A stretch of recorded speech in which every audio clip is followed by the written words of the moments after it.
Bapak Ibu, saya menggunakan Selia sebagai guide yang nanti akan menemani perjalanan Bapak Ibu selama berada di dalam galeri Rasulullah. Jadi di dalam itu kita terbagi menjadi 4 fase, yang mana setiap fasenya itu memiliki etapan. Jadi di mana nanti Bapak Ibu akan mendengarkan terlebih dahulu penjelasan dari etapannya. Baru setelah selesai nanti dipersilakan untuk sekali lagi diingatkan dengan istilah dan juga 60 menit loh. 60 menit.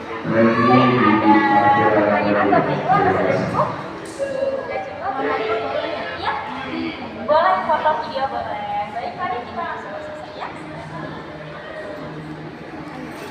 Ayo.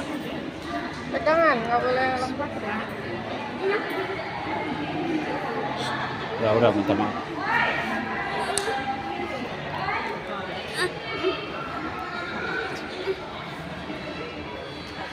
Tuh.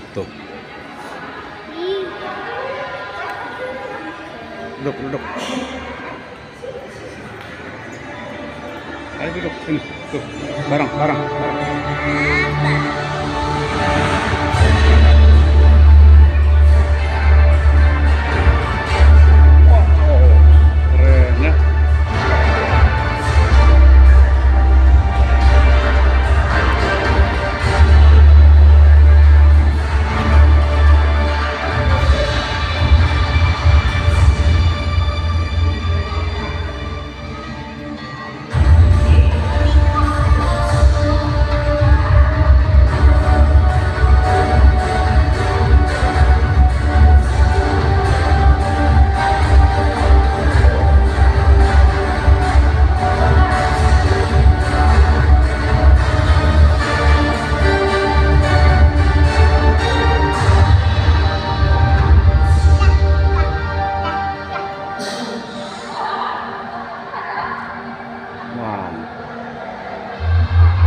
Kopi yang videonya sayangnya.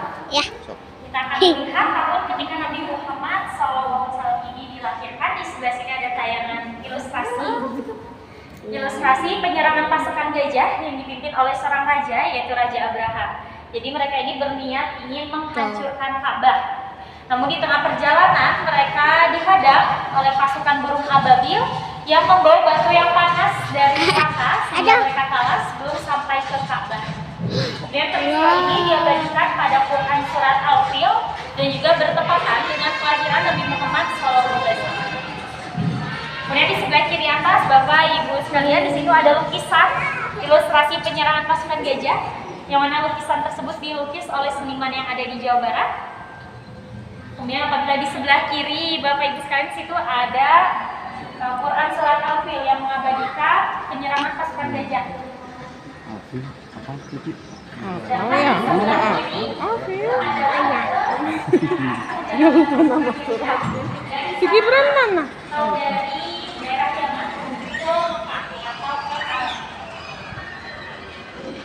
baik, mari kita lanjutkan lagi sebelah sini. Di sini kita memasuki fase yang pertama. Kita akan mendengarkan terlebih dahulu penjelasan dari sudah ada Kak Nadia yang akan menjelaskan. Kan Nadia? Ya, terima kasih Kak Lia. Selamat datang Ibu Bapak, Kakak adik sekalian di fase yang pertama, yaitu fase peranabian, yang mana peristiwa dari kelahiran Nabi Muhammad ini sangat ditunggu-tunggu pada saat itu karena dengan lahirnya beliau ini membawa rahmat bagi seluruh alam. Dan kemudian seperti yang diketahui juga bahwa Nabi Muhammad lahir dalam keadaan yatim karena sang ayah wafat ketika beliau masih berada di dalam kandungan. Yang kemudian beliau dititipkan kepada ibu susuannya yang bernama Ibu Halimatus Sa'diyah untuk mendapatkan pendidikan akhlak dan bahasa yang murni di lingkungan yang lebih baik. Namun di usianya yang ke-4 tahun beliau dikembalikan ke pangkuan ibundanya, yang mana pada saat itu hanya selama 2 tahun saja, sehingga sampai berusia yang ke-6 tahun Nabi Muhammad menjadi seorang yatim piatu, yang kemudian beliau berada di bawah asuhan sang kakek. Namun sampai usianya yang ke-8 tahun beliau ditinggalkan juga oleh sang kakek, yang akhirnya beliau berada di bawah asuhan sang paman Abu Talib, yang mana di bawah pengasuhan sang paman terbentuk karakter Nabi Muhammad dalam 2 fase, yaitu fase menggembala dan juga fase berdagang. Yang mana di usianya yang ke-25 tahun Nabi Muhammad menjadi pengusaha yang sukses dalam berdagang, dan beliau bertemu dengan pujaan hatinya Siti Khadijah, yang kemudian mereka menikah pada saat itu dengan mahar berupa 20 ekor unta dan 12,4 ons emas. Yang kemudian setelah itu mereka hidup dalam kesederhanaan yang luar biasa.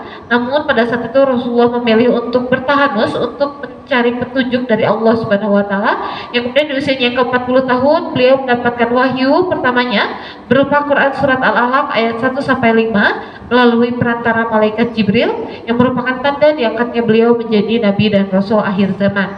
Baik Ibu Bapak sekalian, silahkan untuk mengeksplor lebih dalam mengenai fase yang pertama. Silahkan dilihat-lihat panelnya, silahkan juga berfoto atau video ya. Barangkali ada yang ingin ditanyakan, silahkan ditanyakan kepada Kak Lia atau kepada saya secara langsung. Terima kasih atas perhatiannya. Wassalamualaikum warahmatullahi wabarakatuh. Terima kasih Kak Nadia. Baik, silakan Bapak Ibu untuk masuk saja. Silakan untuk melihat-lihat, membaca panel yang tersedia ataupun berfoto video. Di sini kita batasnya sampai 2 kilo. Jabar. Ayo udah.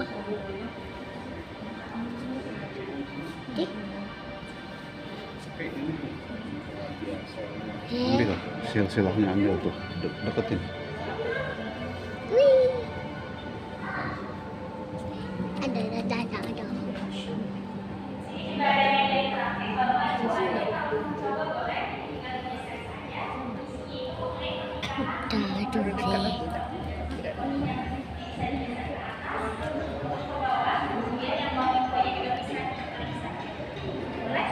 Ayo.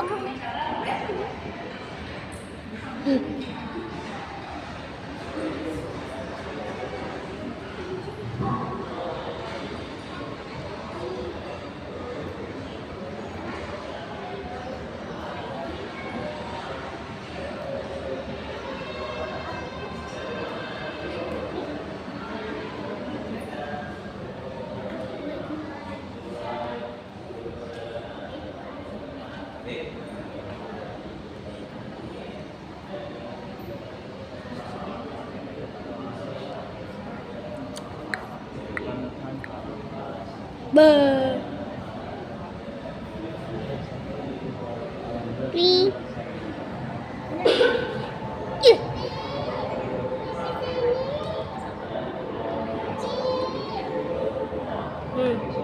Pipis yang di YouTube.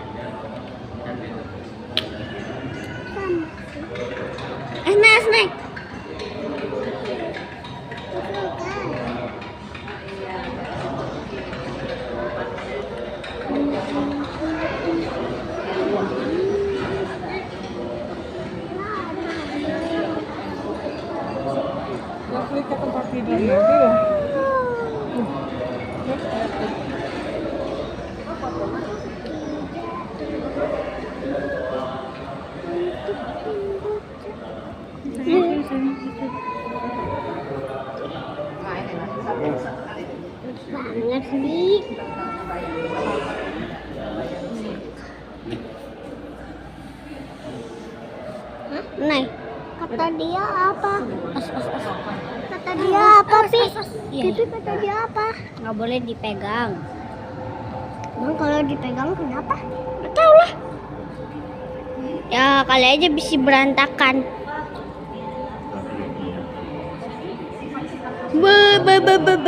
Apa? Mana Nuri?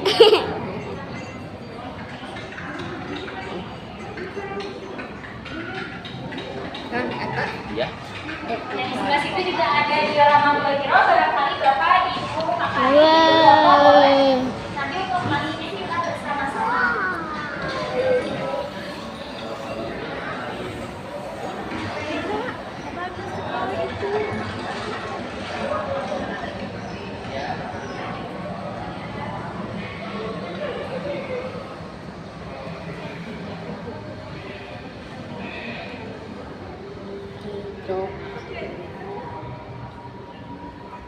Ya, silakan Bapak Ibu untuk bergeser ke sebelah sini. Sebentar lagi kita akan memasuki diorama Bola Hero. Kalau ingin berfoto dulu di depannya boleh, nanti untuk pastinya kita bersama-sama. Inai, sini.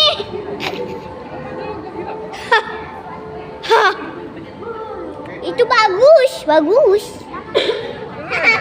Bagus.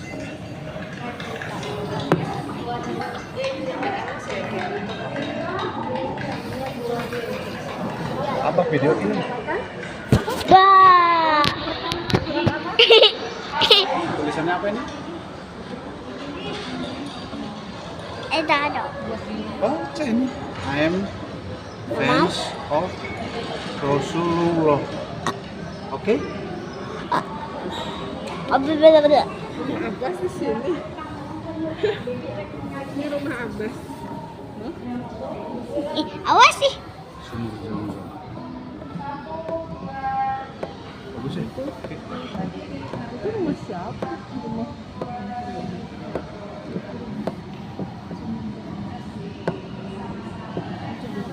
Tuh Ka'bah dulunya gini nih. Tuh Ka'bah dulunya gitu. Dibikinnya.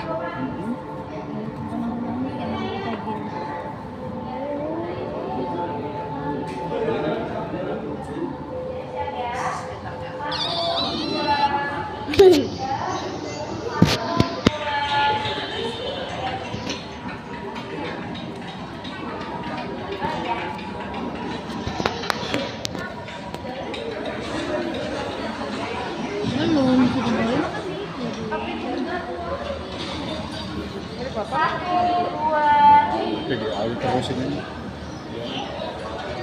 Suara turun itu.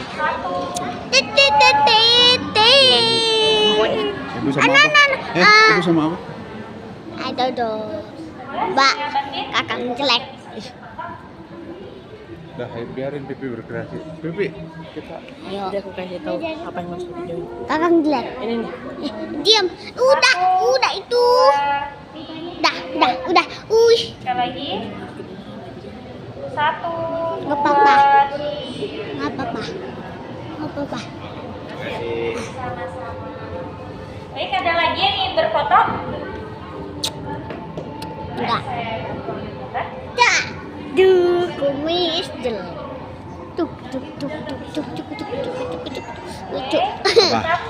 Abah. Abah. Abah ganteng. Bilang. Abah ganteng. 1, 2,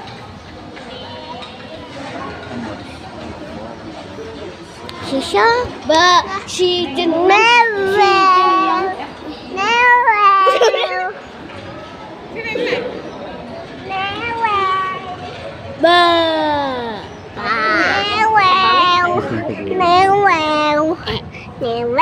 Diami.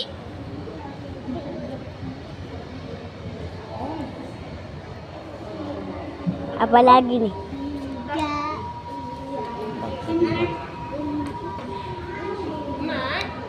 Satu, dua, tiga. Sekali lagi. 1, Diam. Ini.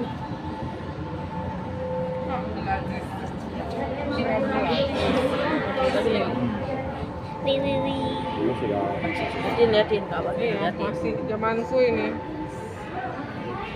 SMP. Dulu itu. Ba.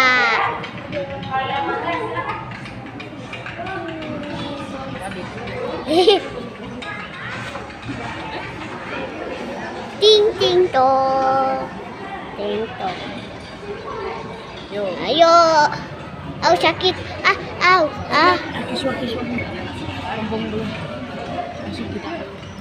Kemana? Kita gua. Ayo masuk ke gua. Diam, diam. Jelek.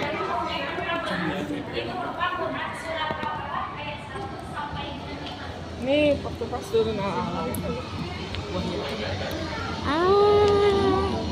Aduh. Bawahnya begini nih. Harusnya kayak gitu. Mikro, Bang. Takut.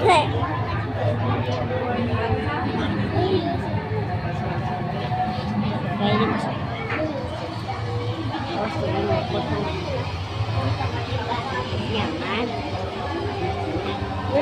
Ih, Videoin terus, Pi. Itu ada sakit-sakit, Pi. takut.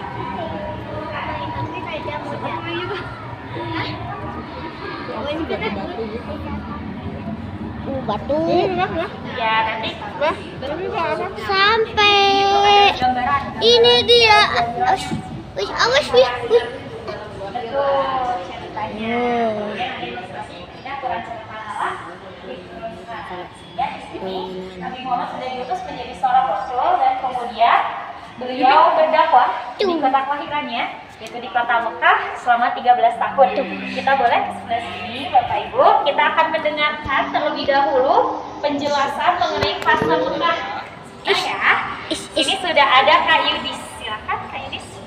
Ya, terima kasih banyak kalian. Assalamualaikum warahmatullahi wabarakatuh. Waalaikumsalam warahmatullahi wabarakatuh. Selamat datang Bapak Ibu dan adik kakak semua. Sekarang kita sudah berada di fase kedua, yaitu fase Mekah yang membahas mengenai perjuangan dakwah Rasulullah di tanah kelahirannya.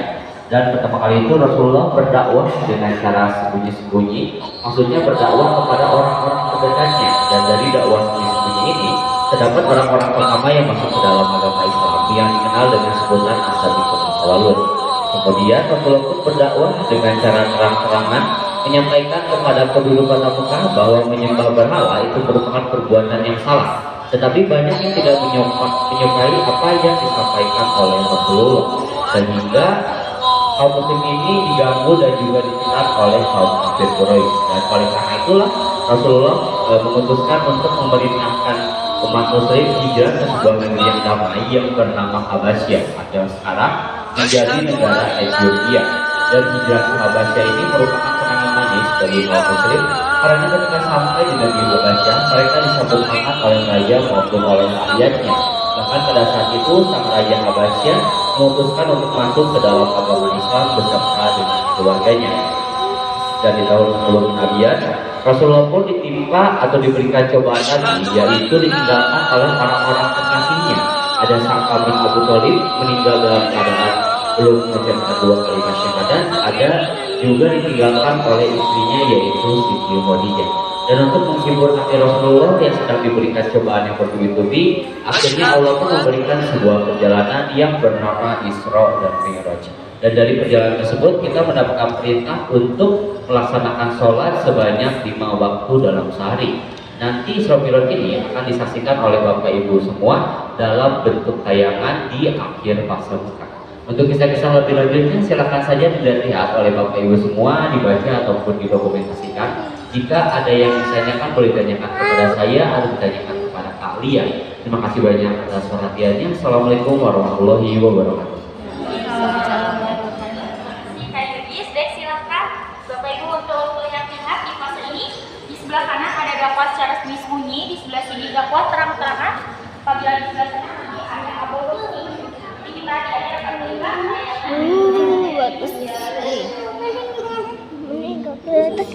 Ih, kecil banget. Nggak kayak tadi. Kecil banget. Zaman dulunya ya. Gambarnya enak sih ya.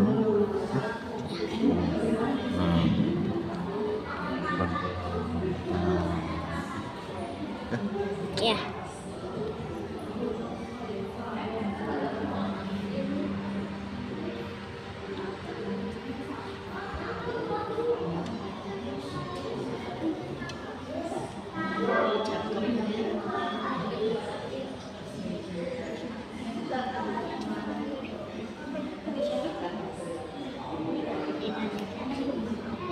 Ada sekarang dibudidayakan.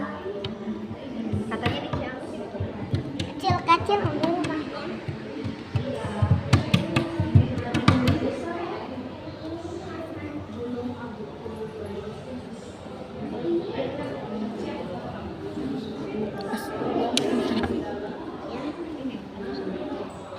Tapi itu lebih luas. Ini lebih kecil. As-sabiqunal awwalun. Siapa aja as-sabiqunal awwalun.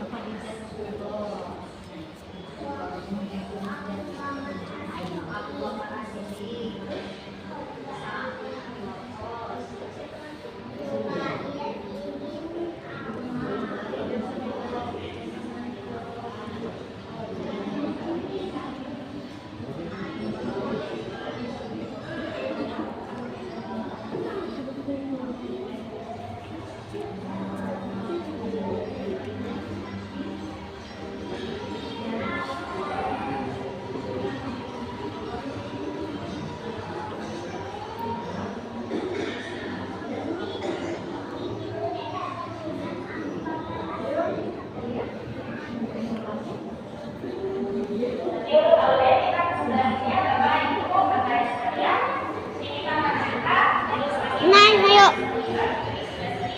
Inai.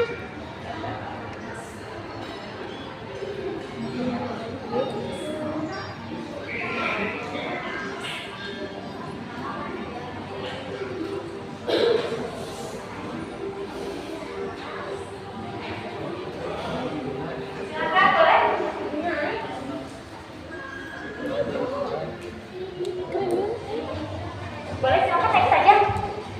Nanti langsung duduk saja di dalam, nanti akan diputar tayangan Isra Mirajnya.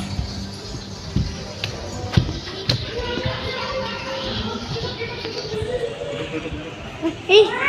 Untuk kapasitasnya 20 orang, jadi 20 orang masuk. Tidak. Ingatnya. Jadi di dalam langsung duduk saja, hadap ke layar. Wow. Bawahnya bagus. Ini nggak bakal pecah. Nggak bakal.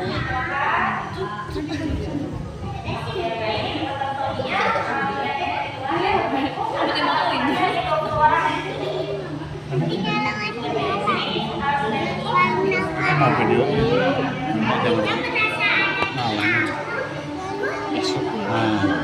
jangan jangan bayang. Ini diputer. Ini pipinya diputer. Kan ini yang diputer.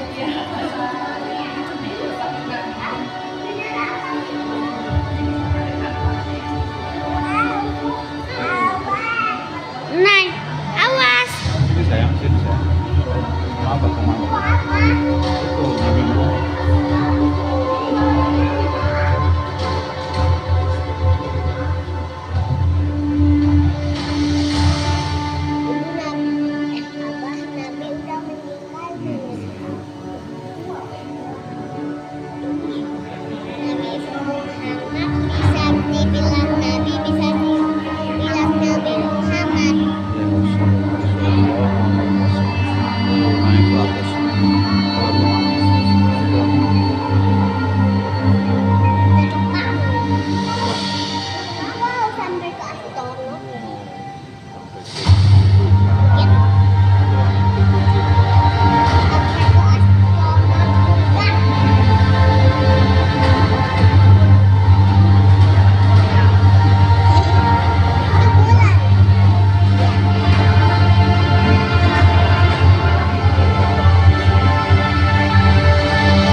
lompatin.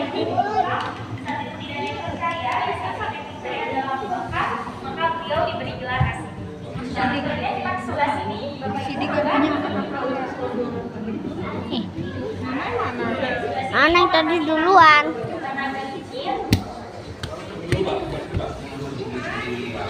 Jadi kita akan memasuki fase yang ketiga.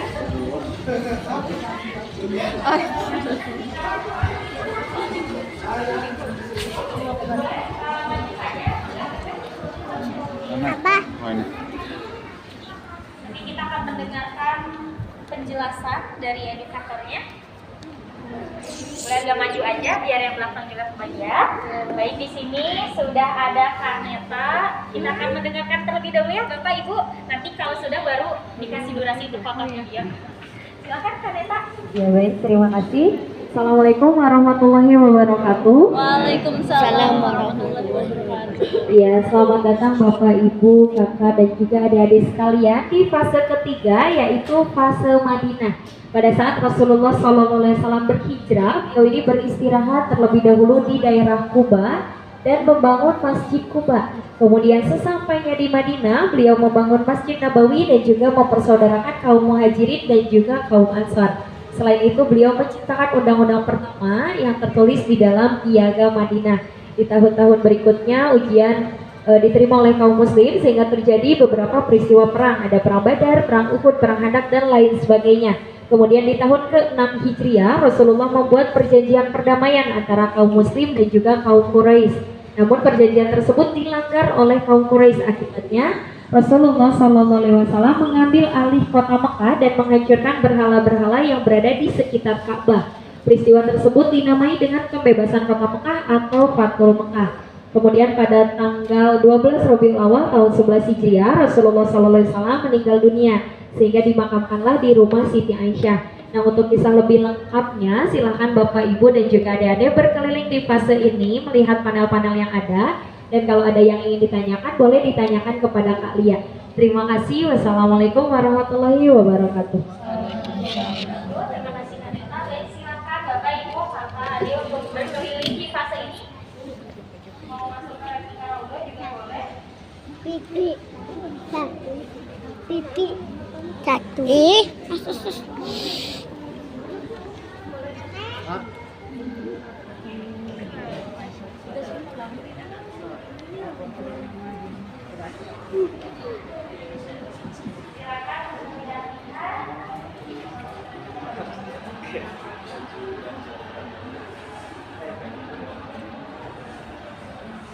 Gibran mau difoto nggak? Tidak boleh naik. Soalnya tanah itu teh. Soalnya kelihatannya kayak tanah jadi. Nggak boleh dipegang ya? Yang kenapa? Nggak boleh tuh. Lihat, nggak boleh. As.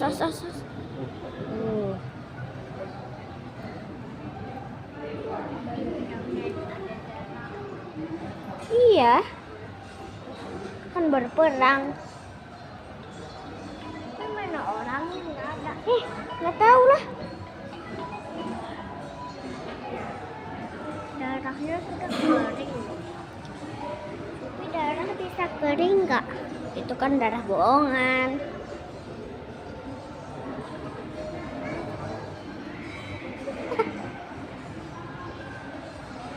Berkilau.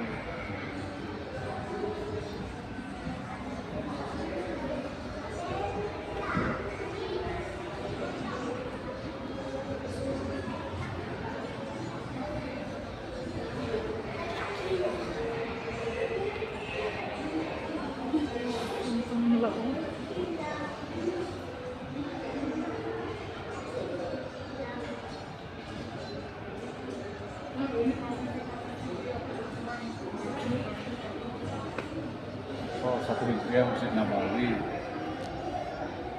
Turun izin perang 2 Hijriah Al-Hajj.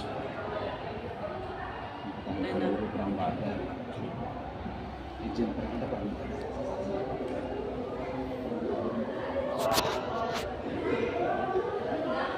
Nih, Itu mah udah? Oh itu. Tuh.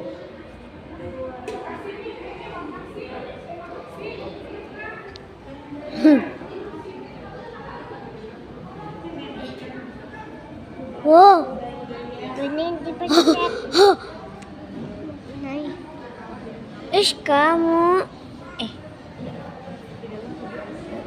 dah, ke atas ya? Ke bawah ya? Ya. Masuk. Pedangnya Rasulullah. Udah itu mah udah. Udah di videoin. Oh, udah ya. Ini pencet.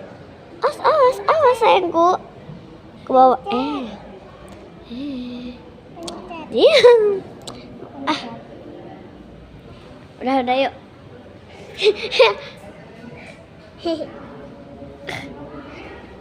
Susah. Aduh.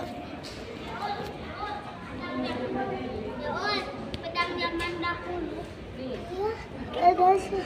Ini apa, Mah?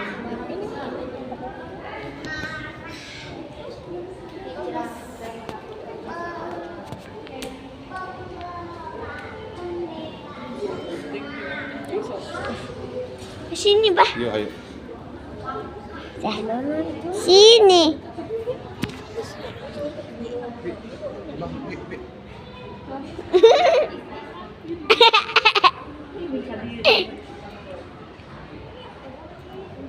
Halo.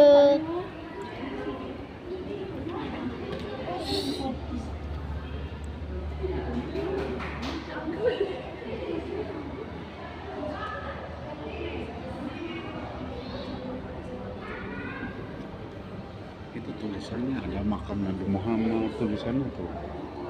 Nih tulisannya di sini. Apa pelan-pelan? Apa? Tolong. Kamu sini sedikit. Tuh tulisannya kena di sini. Tuh. Wih, Ada cucu. di mana kita? Di sini.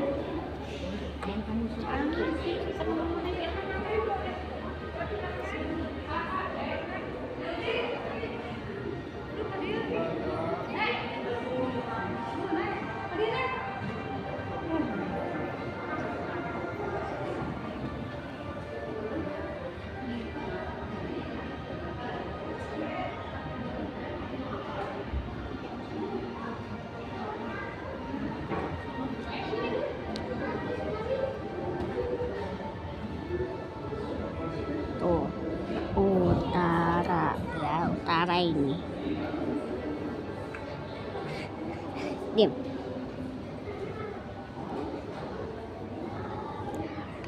Hari terakhir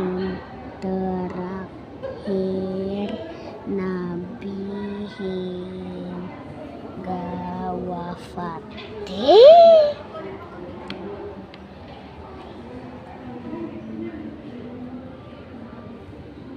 Ke sini.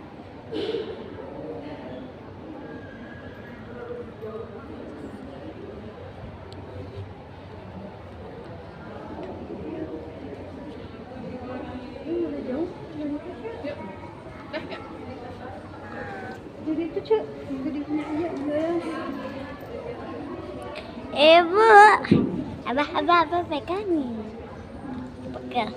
Ibu baca. Di mana? Jangan. Itu.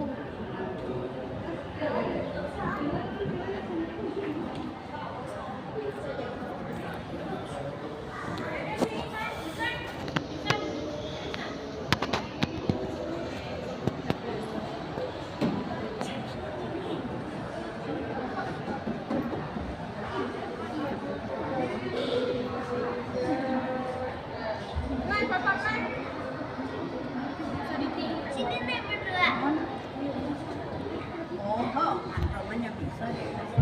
Satu, dua, tiga. Ini. Lihat ke sini. Itu abah tuh, abah. Kenapa? Ke ibu dulu, ke ibu dulu.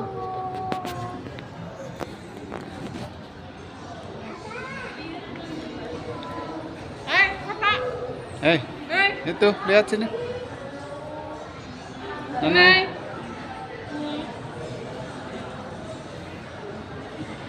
Nah, Si kakak mana? tuh. Mana sini? Sok terusin sampai habis. Yuk. Tuh, videoin tuh, main. Baik, Bapak Ibu, Kakak dan juga adik-adik, apabila sudah selesai berfotonya, mari kita akan lanjutkan lagi perjalanan.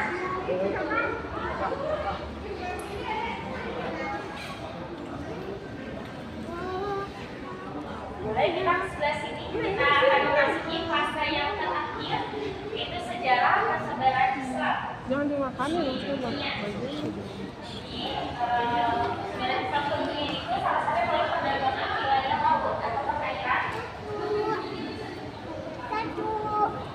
Kemudian untuk masuknya itu menggunakan 3 jalur, ada Rempah, Kayu Manis, dan juga Sutra.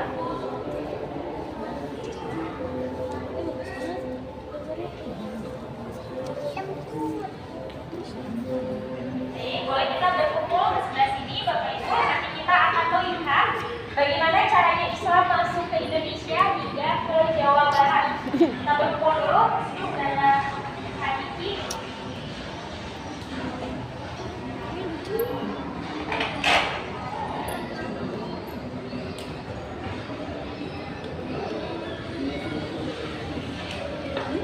Ya, Assalamualaikum Bapak Ibu semua. Selamat datang di fase keempat. Ini adalah fase persebaran Islam yang ada di Indonesia dan juga di Jawa Barat. Kita boleh melihat dulu ke sebelah sini ya, ada peta. Nah, di sini bagaimana ceritanya masuknya Islam ke Indonesia. Jadi daerah yang pertama kali diinjak oleh Islam ini di sini adalah daerah Aceh, juga di Samara nama kotanya, karena ada pengaruh dari Selat Malaka yang aktif berdagang rempah-rempah. Komunitas rempah-rempah di Selat Malaka begitu aktif. Akhirnya pedagang-pedagang dari Saudi Arabia ini singgah di kota Samara dan menyebarkan agama Islam. Lalu untuk di daerah kita, yaitu di daerah Pulau Jawa, di sini di tahun 1450 baru masuk bersama dari pedagang-pedagang juga. Dan juga di sini ada daerah pelopornya dari mulai Banten, Demak, Jepara, Tuban, dan juga Gresik. Itu adalah kerajaan-kerajaan besar yang menganut agama Islam ketika itu. Kita boleh bergeser ke sebelah sini Bapak Ibu. Ya, di sini cerita bagaimana masuknya Islam di Jawa Barat. Jadi yang pertama itu di daerah mana ini? Nanti ya Cirebon, betul. Di sini ada pelabuhan-pelabuhan yang didatangi oleh orang-orang Arab dan orang-orang Islam juga tentunya. Di sini pendekatan yang digunakan oleh mereka adalah pendekatan yang kultural dari mulai perdagangan dan juga pernikahan. Jadi banyak pedagang-pedagang yang menikah dengan orang-orang pribumi atau orang-orang Cirebon waktu itu. Dari Cirebon ini disebarkannya oleh salah satu tokoh, ada Syekh Syarif Hidayatullah atau Sunan Gunung Jati. Dari Cirebon ke sebelah sini ke yang nomor 8 adalah daerah Banten. Dari Banten ini dilanjutkan dakwahnya oleh anaknya Syekh Syarif Hidayatullah, yaitu adalah Maulana Hasanuddin, dan membuat kesultanan pertama yang beragama Islam atau kerajaan Islam pertama yang ada di Jawa Barat. Nanti untuk lebih lengkapnya Bapak Ibu bisa melihat ke dalam gerbang Cirebon ini. Ada pesantren-pesantren tertua dan juga ada masjid-masjid tertua yang membantu persebaran Islam. Jadi untuk selanjutnya silakan. Abah lahir di sini.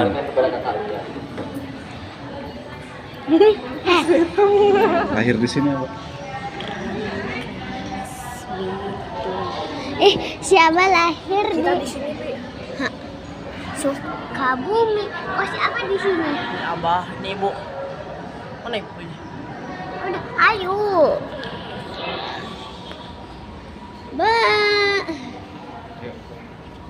Terus sampai selesai ya. Ya.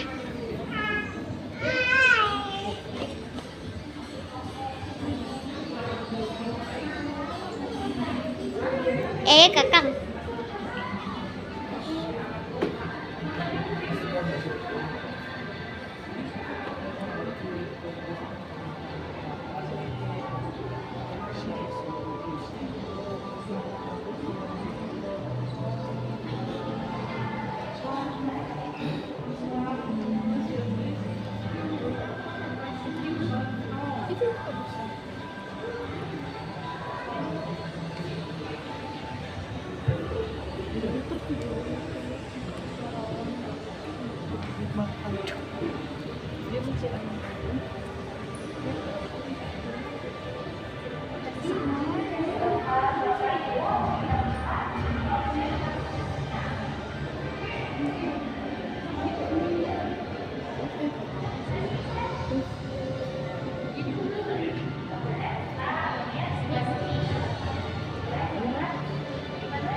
Al-Quran gede banget sini. Tunggu.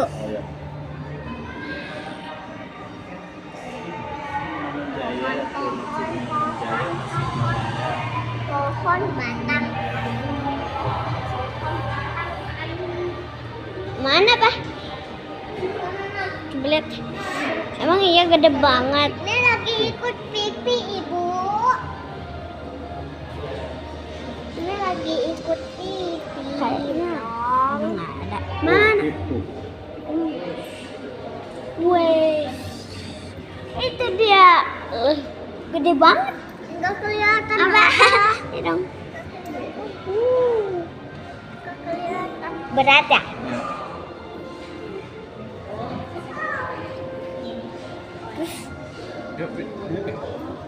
Sakit ya, Teh?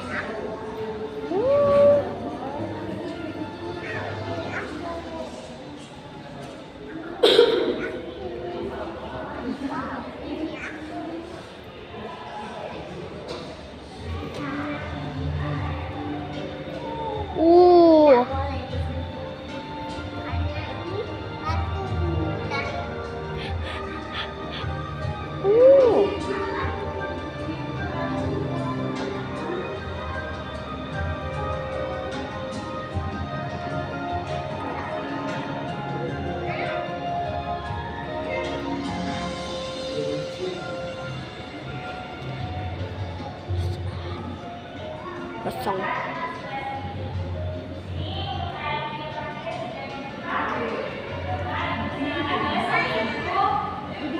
Kurang lebih durasinya itu 4 menit.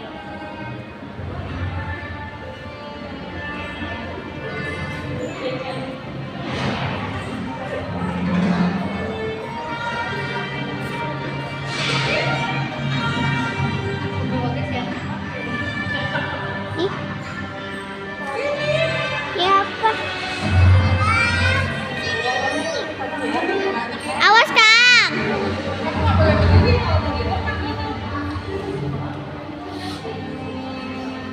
Pipi di sini.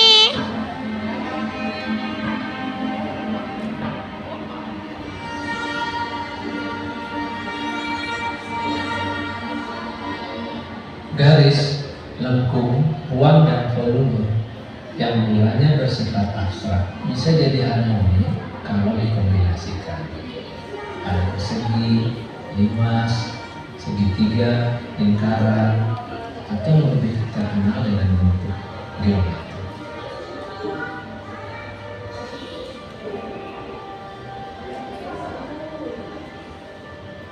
Dalam perkembangan budaya Islam, kita bisa lihat bentuk geometri hampir di mana-mana kita jumpai. Para cendekiawan Muslim terdahulu terinspirasi bentuk-bentuk sederhana dari Yunani dan mereka mencampurkannya dengan ilmu matematika. Lalu berkembang dan menjadikannya sebagai bentuk ekspresi visual yang umum disebut sebagai pola geometri Islam. Pola ini yang kemudian kita bisa lihat pada bentuk arsitektur Masjid Raya Al-Jabar.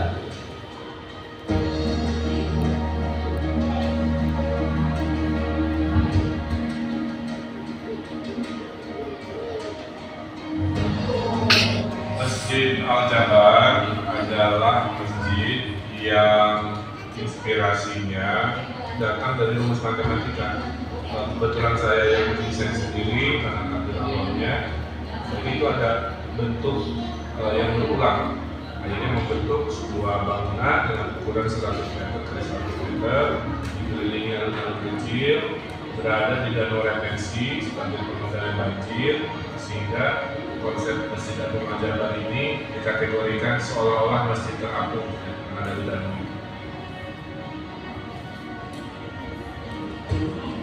Dari awal, Masjid Al-Jabar ini harus memberikan kontribusi kebaruan pada zamannya. Kalau kita hanya mengulang kubah dan kubah lagi di mata saya, kubah itu tidak ada panduannya di dalam Islam. Kubah itu adalah kesepakatan budaya lokal. Kubah di Rusia juga gereja-gerejanya berubah. Sejarah Romawi itu kuilnya juga berubah. Jadi kubah tidak identik dengan masjid. Kenapa namanya Al-Jabar? ada 3 filosofinya. Satu, namanya sangat pas dengan Jawa Barat, kalau disingkatkan Jabar. Yang kedua, Al-Jabar adalah nama agung dari Allah Subhanahu wa Ta'ala, ya. Itu juga menjadi penguat namanya sangat baik.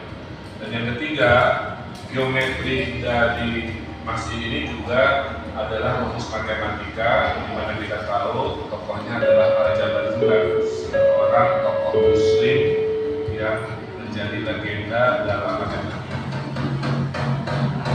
Matematik. Baik, sudah selesai tayangan videonya, Bapak Ibu, kakak sekalian. Mari kita lanjutkan lagi. Astagfirullahaladzim.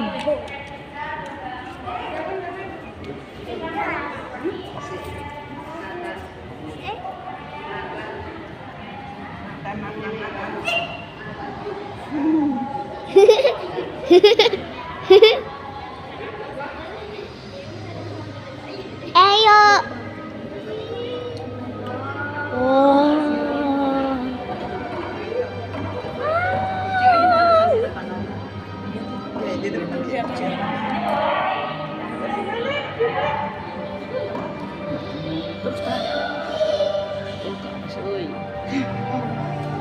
Maju.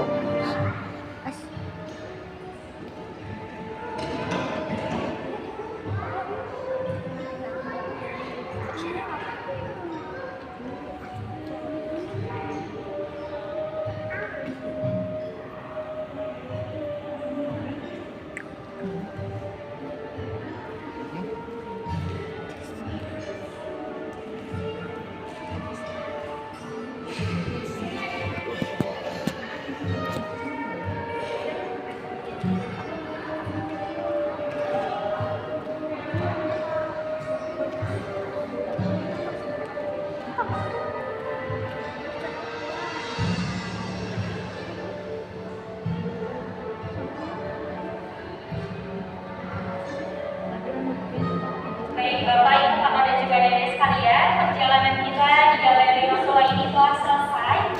Terima kasih atas kunjungannya, ditunggu kedatangannya kembali. Sekian dari kami. Assalamualaikum warahmatullahi wabarakatuh.